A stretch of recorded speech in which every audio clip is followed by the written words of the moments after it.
MIMमुळे कोणाची वाट लागणार अशा प्रकारची चर्चा मी करतोय, कारण येणाऱ्या भविष्यकाळात राजकारणात अनेक प्रकारचे बदल पाहायला मिळणार आहेत. आज सामना वृत्तपत्रामध्ये अग्रलेख आहे. सामनाची चिंता वाढलेली आहे MIMच्या या सर्व जागा निवडून आल्यामुळे. तब्बल 25 जागा औरंगाबादमध्ये आहेत, 11 जागा 11 नगरसेवक MIMचे नांदेडमध्ये आहेत आणि 1.5 वर्षानंतर मुंबई महानगरपालिकेची निवडणूक होते आहे. 2 आमदार MIMचे विधानसभेत पोहोचलेले आहेत. अशा परिस्थितीमध्ये MIMची धास्ती कुणी कुणी घेतली आहे, संघालाही MIMची धास्ती आहे अशा प्रकारचं वृत्त एका वर्तमानपत्रात आलेलं आहे. या चर्चेत गणेश हाके सहभागी होत आहेत. भाजप संघ यांचं नातं मी सांगण्याची गरज नाही. गणेश हाके, मला सांगा, निवडणुकांमध्ये तुम्ही MIMचा जो वापर करून घेतला किंवा शिवसेना असो तुम्ही असो, तुम्ही त्यांना म्हटलं द्वेष तुम्ही पसरवताय, ते तुम्हाला म्हटले द्वेष ते तुम्ही पसरवतायत. आता तुम्हाला चिंता का वाटते? नाही, मुळात विलास, मी आपल्या वाक्याचे खंडन करतो. आपण म्हणालात की आम्ही MIMचा वापर केला निवडणुकीमध्ये, ते मुळात चुकीचं आहे. आम्हाला अशा कुठल्याही अस्त्रांची वापर करण्याची आम्हाला गरज नाही. आम्ही सक्षम आहोत. आम्ही स्वतः म्हणजे आणि आमच्या विचारांच्यावरती, धोरणांच्यावरती आणि आमच्या एकूण पद्धतीवरती आम्ही निवडणुका लढवत असतो. त्यामुळे अशा कुठल्या गोष्टीचा ह्याची गरज, अशा गोष्टींची गरज आम्हाला चिंता नाही आणि भविष्यातही अशा पद्धतीची चिंता करण्याचं कारण आहे असं मला वाटत नाही. कारण ज्या शक्ती अशा, मी सांगितलं ना, गेल्या 5 वर्षापूर्वीचा आपण जर इतिहास पाहिला तर इथं महाराष्ट्रात सुद्धा मनसेनं मराठीचा मुद्दा घेऊन ज्या पद्धतीची काही मूव्हमेंट केली होती, त्याचं आपण 5 वर्षानंतर काय झालं हे पाहिलेलं आहे. तेव्हा मुळात आपला देश, चला ठीक आहे, तुम्ही आपल्या देशातल्या लोकांची माझा प्रश्न आहे, MIMचे जे 25 नगरसेवक आलेले आहेत, तर त्याच्यामध्ये 6 ते 7 जे नगरसेवक आहेत ते दलित चळवळीतून बहुजन वर्गाचे आलेले आहेत. उद्या मुंबई महानगरपालिकेची निवडणूक होते. औरंगाबादमध्ये जे झालं ते मुंबईत होईल? नाही, मुळात तुम्ही 2 गोष्टी लक्षात घ्या. जे 25 नगरसेवक औरंगाबादमध्ये निवडून आलेले आहेत, तुम्ही फक्त औरंगाबादमधल्याच एका महानगरपालिकेचा या सगळ्या गोष्टीमध्ये विचार करत आहात. महाराष्ट्रामध्ये अन्य ठिकाणीही निवडणुका झाल्या. नवी मुंबईत झाल्या, बदलापूरला झाल्या, म्हणजे अंबरनाथला झाली आणि त्याच्यानंतर पुन्हा भोकरला झाली, की विदर्भामध्ये वाडी विडेगोरे ह्या नगरपालिका झाल्या. औरंगाबादमध्ये ज्या म्हणजे 25 नगरसेवक MIMचे जे निवडून आलेले आहेत ते मुस्लिम बहुल अशा स्वरूपाचं क्षेत्र आहे. MIMची हिंमत आहे का बाहेर त्यांनी कुठं येऊन जनरल याच्यामध्ये जिथं मुस्लिम समाज नाही तिथं असं निवडणुका लढवल्या त्यांनी? ती जी ते जे नगरसेवक निवडून आले ते सीमित आहेत आणि अशाच म्हणून त्याची भीती आम्हाला वाटण्याचं कारण नाही आहे. कारण का काहीही केलं तरी मुळात या महाराष्ट्राची, या देशाची मानसिकता आणि आपलं मुळात निधर्मी अशा स्वरूपाचं राष्ट्र आहे. मित्र पक्ष आहे शिवसेना, त्याला चिंता का वाटते? नाही, कोणी चिंता, शिवसेनेनं चिंता केलेली नाही आणि ना भारतीय जनता पार्टीला चिंता वाटेल किंवा भविष्यात सुद्धा चिंता करण्याचं काही कारण नाही. मी तुमच्याकडे येतो. मी सुनील शिंदे यांच्याकडे जाणार. सुनीलजी, सामनाचा अग्रलेख सांगतो की MIM जे ज्या प्रकारे वाढते ते देशाला चिंता करण्यासारखं आहे, महाराष्ट्राला चिंता करण्यासारखं आहे. गणेश हाके तर म्हणतात की काही चिंता करण्यासारखं नाही आहे. निश्चित आहे, चिंता करण्यासारखं आम्हालाही वाटत नाही. प्रश्न असा आहे की ज्यांची भाषा या देशाच्या सार्वभौमत्वाला आव्हान देते, ज्यांची भाषा या देशातील कायदा आणि सुव्यवस्था धोक्यात आणू पाहते, अशा वेळेला या देशातील सर्वसाधारण नागरिकांना जी शांतता अपेक्षित आहे ती शांतता भंग करणारी भाषा एका वेगळ्या टप्प्यामध्ये, एका वेगळ्या जोशामध्ये ज्यावेळेला वापरली जाते, त्यावेळेला मगाशी बोलल्याप्रमाणे या देशामध्ये कुठेतरी या माध्यमातून अराजकता निर्माण करण्याचा प्रयत्न होतोय का, त्याची चिंता आम्हाला वाटते. आणि त्या दृष्टीने सामनाने कुठेतरी उल्लेख केलेला आहे. पक्ष म्हणून या पक्षाची कुठेही भीती किंवा चिंता शिवसेनेला किंवा आमच्या मित्रपक्षाला कधीही वाटलेली नाही आणि भविष्यात वाटणार नाही, याची मी तुम्हाला खात्री. चला ठीक आहे सुनीलजी, माझा आणखी एक प्रश्न आहे जो मी गणेश हाकेंना विचारला. ते म्हणतात की मुस्लिम बहुल विभागांमध्ये ते निवडून आलेले आहेत, इतर ठिकाणी निवडून येऊ शकत नाही. बहुजन वर्गाचे काही जे चेहरे आहेत ते MIMने दिले होते आणि त्यापैकी 6 ते 7 नगरसेवक निवडून आलेत. जो बहुजन किंवा दलित किंवा मागासवर्गीय जो समाज आहे तो आता मुस्लिम आणि मागासवर्गीय समाज एकत्र होईल आणि त्याचा सेना भाजपला तोटा होणार नाही? अजिबात नाही. याचं कारण तुम्हाला सांगतो. आज मी उदाहरण देतो तुम्हाला. मुंबई शहरासारख्या ठिकाणी कालच झालेली वांद्र्याची पोटनिवडणूक, त्या निवडणुकीमध्ये मुस्लिम बहुसंख्य भागातनं सुद्धा शिवसेना भारतीय जनता पक्षाला मतदान झालं. त्या ठिकाणी प्रचंड मताने शिवसेना भारतीय जनता पक्षाचा उमेदवार निवडून आला. याला कारण सत्तेवर असलेला शिवसेना भारतीय जनता पक्ष तो पक्ष या देशातील नागरिकांसाठी राबवित असलेला कार्यक्रम, उज्ज्वल भविष्याची देत असलेली खात्री, या सगळ्या गोष्टी सुद्धा विचारात घेणारा मुस्लिम वर्ग या देशात आहे. काही मुस्लिम वर्ग हा फक्त धर्मांध आणि धर्मांधाच्या विचारावरती चालणार आहे, परंतु काही मुस्लिम वर्ग हा निश्चितच या देशाच्या सुधारणेमध्ये सहभागी होणार आहे. त्याला या देशाची शिवसेना धर्मनिरपेक्ष आहे का? आणि म्हणूनच आज मी तुम्हाला मत देणारे मुसलमान धर्मनिरपेक्ष आणि एमआयएमला देणारे धर्मांध सुद्धा मला मतदान केलं. आज तुम्ही म्हणताय मुसलमानांनी आम्हाला मतदान केलं मग ते धर्मनिरपेक्ष, आणि ज्यांनी दिलं नाही ते धर्मांध. ही कोणती व्याख्या आहे तुमची? त्यांनी सुद्धा शिवसेनेला तुमचा पक्ष धर्मांध आहे. केवळ काही क्षणिक तुम्ही स्वतःमध्ये विचार करा. तुमचा पक्ष धर्मांध आहे. आम्ही चिंता वाहत बसलो तर तुमचा पक्ष धर्मांध आहे साहेब, धर्मांध. आणि तुम्हाला मत देणारे लोक धर्मनिरपेक्ष घरापुरता मर्यादित आहे आणि आम्हाला मत दिली एमआयएमला ते झाले धर्मांध. ही कोणती व्याख्या आहे? धर्म आमच्या लोकशाहीमध्ये बसते का तुमची व्याख्या? म्हणजे तुम्हाला मदत करणारे सगळे चांगले आणि एमआयएमला मत केले की ते जातीवादी. जोड आहे, शैक्षणिक स्तर वाढवण्याची जोड आहे. केवळ धर्माच्या काय वाढवलेलं नाही, ठिकाणी ऊर पडवत बसवत नाही. याची सगळं भांडवलदारांचं सरकार आहे तुमचं, भारतीय जनता पार्टी आणि शिवसेनेचं.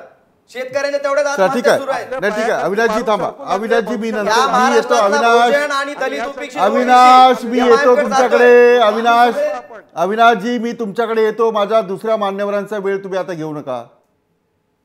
ठीक आहे सुनीलजी, मी येतो परत तुमच्याकडे. राजू वाघमारे हे म्हणतात की आम्हाला काय चिंता नाही आहे, म्हणजे वापरही केला नाही म्हणजे या सगळं. पण सातत्याने काँग्रेस असं म्हणतं की भाजपचा छुपा पाठिंबा आहे. कसं आहे विलासजी, यांनी कितीही नाकारलं तरी एमआयएमचा जन्म म्हणजे ज्याला एमआयएमची वाढ झाली आपण म्हणतो, ती वाढ बीजेपी आणि शिवसेनेच्या पाठिंब्यानेच होते. कारण साधं कारण आहे, जेवढे एमआयएम हिंदूंबद्दल बोलणार तेवढं हिंदू मतांचं ध्रुवीकरण होतं. जेवढे ओवेसी बंधू मुसलमानांबद्दल बोलणार तेवढं मुस्लिम मतांचं ध्रुवीकरण होतं. आणि ह्या दोन्ही ध्रुवीकरणाचा फायदा या दोन्ही पक्षांना होतो. आणि हेच आपल्याला या निवडणुकीमध्ये आता दिसण्यात आलेलं आहे. त्याच्यामुळे ह्यांनी किती नाकारलं. नाही, आता असा प्रश्न आहे की भाजप आणि सेनेला टक्कर देऊ शकेल असा एमआयएम पक्ष बहुजन वर्गाला मुस्लिमांना वाटतोय? नाही, एमआयएम पक्ष जो प्रभाव दिसतोय 25 तुमचे आले नाही ना. नाही, प्रभाव जो काय आहे की जो औरंगाबाद सारख्या छोट्या महानगरपालिकेमध्ये जे एमआयएमचे जे नगरसेवक निवडून आलेले आहेत, तो विभाग जास्तीत जास्त मुस्लिम तिथे राहतात. आज त्या विभागातून निवडून आलेले आहेत. बघा, हे जे राजकारण आहे हे अशा विभागातच होणार. आणि जे मतांचं ध्रुवीकरण आहे म्हणजे एमआयएमला यश मिळणार, पण ते कुठे मिळणार की जिथे मुस्लिम बहुचर्चित भाग आहे. पण जर त्याच पद्धतीने जर हे विशाल तुम्ही बाकीच्या गोष्टींवर जर जाल तर त्या पटलावर याचा जास्त फायदा कोणाला होणार तर तो बीजेपी शिवसेनेला होणार. कारण ज्यावेळी तुमचा तो भाग वाढेल त्यावेळी मुस्लिम मतांचं ध्रुवीकरण होईल, पण त्याचा परिणाम तेवढा होणार नाही. पण जे हिंदू मताचं ध्रुवीकरण होईल त्याचा फायदा बीजेपी शिवसेनेला होणार. चला ठीक आहे. म्हणजे ह्या ध्रुवीकरणासाठीच एमआयएमचा सपोर्ट आणि एमआयएम बद्दल बोलणं आणि जितकं जास्त बोलता येईल. म्हणजे संजय राऊत बोलले की मुस्लिमांचा अधिकार तुम्ही वोटिंग काढून घेतला पाहिजे. हे अशा प्रकारची जी विधानं आहेत ही अगदी विधानं परफेक्टली मॅच करून घेतली जातात.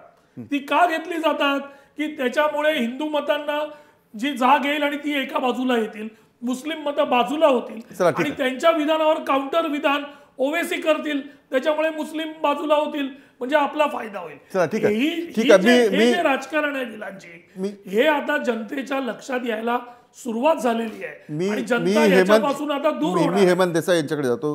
हेमंतजी, मी एक वेगळा आणखी मुद्दा घेतोय की बसपा असेल किंवा RPIचे नेते असतील किंवा RPI चळवळ असेल किंवा रिपब्लिकन पार्टी ऑफ इंडिया असेल, या सर्वांनाही कधी एवढ्या मोठ्या प्रमाणात आपले नगरसेवक निवडून आणता आले नाही.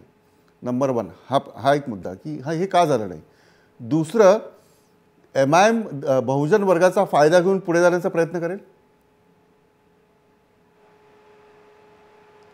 मी मगाशी म्हटलं त्याप्रमाणे बहुजन वर्ग विशेषतः दलित आणि मुस्लिम ही एकता आणि दोघांना बरोबर घेऊन जाण्याची स्ट्रॅटेजी त्यांची असू शकते आणि ते याच्यामध्ये दिसलेच आहे.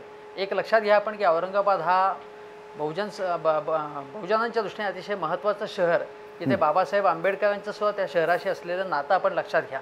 आणि तिथे रिपब्लिकनांचे अनेक गट अगदी गंगाधर गाड्यापासून अनेक लोकांचा उल्लेख करता येईल. पण एक लक्षात घ्या की आत्ता बसपाला काही 4 सीट्स मिळालेल्या आहेत आणि दुसऱ्या रिपब्लिकन एका गटाला 2 सीट्स मिळालेल्या आहेत. दलितांची फार मोठ्या प्रमाणात तिथे ताकद आहे. पण दलितांचे जे म्हणून जे काही पक्ष आहेत किंवा रिपब्लिकन पक्ष जे आहेत ते अतिशय एका चाकोरीमध्ये अडकलेले आहेत की ते समाजामधल्या वेगवेगळ्या प्रवाहातल्या लोकांना आपल्याबरोबर आणत नाहीत. केवळ दलितांच्या विशिष्ट दलितांमधले सुद्धा विशिष्ट गट, विशिष्ट समाजवर्ग त्या असे हे पक्ष आहेत. आणि त्यामुळे त्यांची जी मर्यादा आहे ती त्यांचे जे वैगुण्य आहे ते लक्षात घेऊन त्यांना यांनी आवाहन केलं ओवेसीने आणि ते यांच्या या दलितांचा मोठ्या प्रमाणात त्यांना पाठिंबा इथे मिळाल्याचं दिसते. मला पहिल्यापासून मगाचपासून सांगायचं अशी गोष्ट की गेल्या विधानसभेमध्ये जर आपण बघितलं तर गेल्या विधानसभेमध्ये जे काही MIMला यश मिळालेलं होतं 2 ठिकाणी यश मिळालं पण अनेक ठिकाणी त्यांना 3ऱ्या नंबरची मतं मिळालेली आहेत. आणि ही मतं काय मिळाली एवढी मतं एकदम मोठ्या प्रमाणात हा पूर्णपणे उपरा असलेला पक्ष